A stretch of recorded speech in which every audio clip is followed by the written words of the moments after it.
Something our ancestors saw that we are unable to experience nowadays, especially not in the northern hemisphere, is a dark spot at night.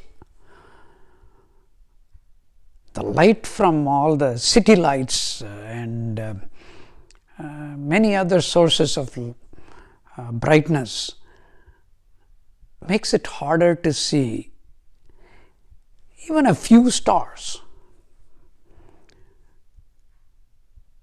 I even remember from my childhood nights when I could see a lot of stars.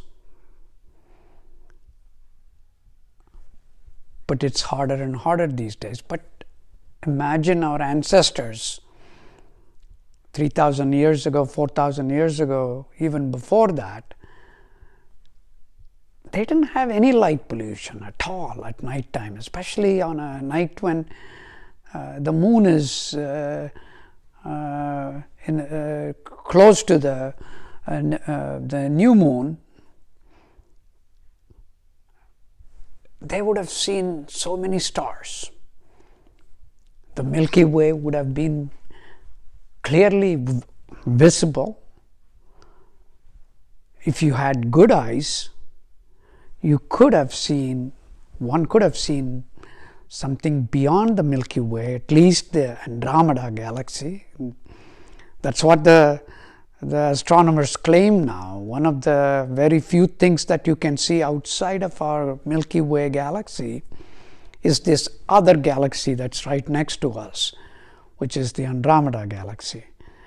So we would have seen many things. That's all we could see with our naked eyes. Now with the advent of advanced telescopes, we could see more. All this are being shown to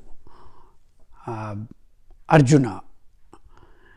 And if you remember when Hubble went up in our orbit, and after they fixed the lens, it sent out some of the most beautiful, spectacular pictures of early universe.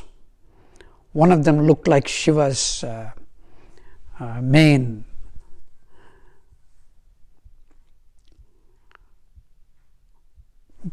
When we saw the picture, each one of us could imagine a form in there. Arjuna is describing something very similar to it as he is being shown this whole universe in front of him in a condensed form. So he is describing all sorts of things. He's seeing shapes, just like some days on a nice bright sunny day, blue sky with few clouds, we start seeing shapes in the clouds. We see a lion, elephant, or something like that.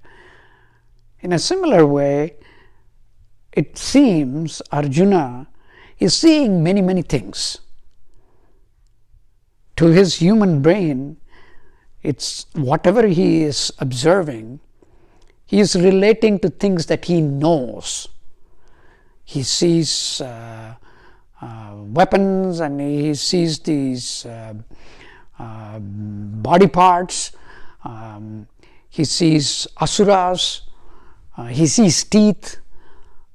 He sees all sorts of things. He's just describing whatever he's seeing from his human imagination. One of the things Arjuna lists are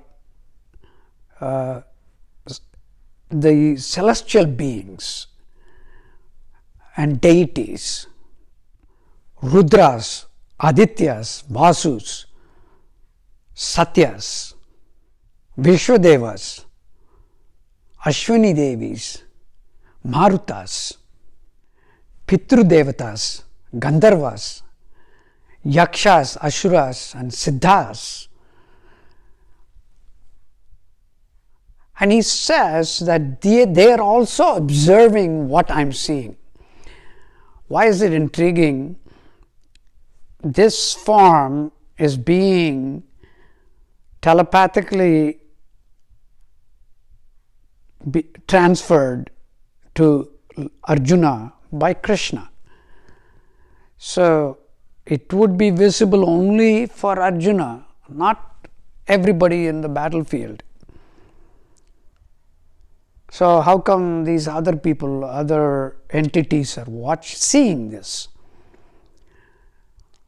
And I sort of, my human imagination, limited as usual, I thought that the others that Arjuna lists who are also seeing this form are those who are always focused on God. So these are celestial beings who are constantly feeling the presence of this divinity, because they have reached that status, which is what we are all striving for. So since they have reached that status, when they are constantly in focus of the divinity, whatever the divinity is doing, they can experience. And therefore, Arjuna sees these entities who are part of the same universe, seeing what he is seeing. It's like seeing mirror inside the mirror. If you have mirrors in the back and in the front, you see a lot of things. So like that, it's a universe, meaning everything that we can imagine is what is being shown. Arjuna can be seen in it too, because he is part of the universe. In a similar way, he is seeing all these other celestial entities, and he is observing them as well, and they are observing what he is observing as well. So that is how sort of this chapter concludes, how Arjuna is seeing everything in the universe. And of course, he is seeing things beyond this universe. He is sensing it. He is not saying anything about it. Therefore, we don't know what that is, what is beyond this universe. He is seeing the whole axis of time past to all the way to the end of the future. And he is overwhelmed by it, and he says, I see the whole universe shake. He feels this electricity, cosmic microwave background perhaps. So he is basically describing most of the things that we understand to be the universe from the beginning of the Big Bang and so on and so forth. He's seeing those and beyond things that we now know, and therefore they are not put in words.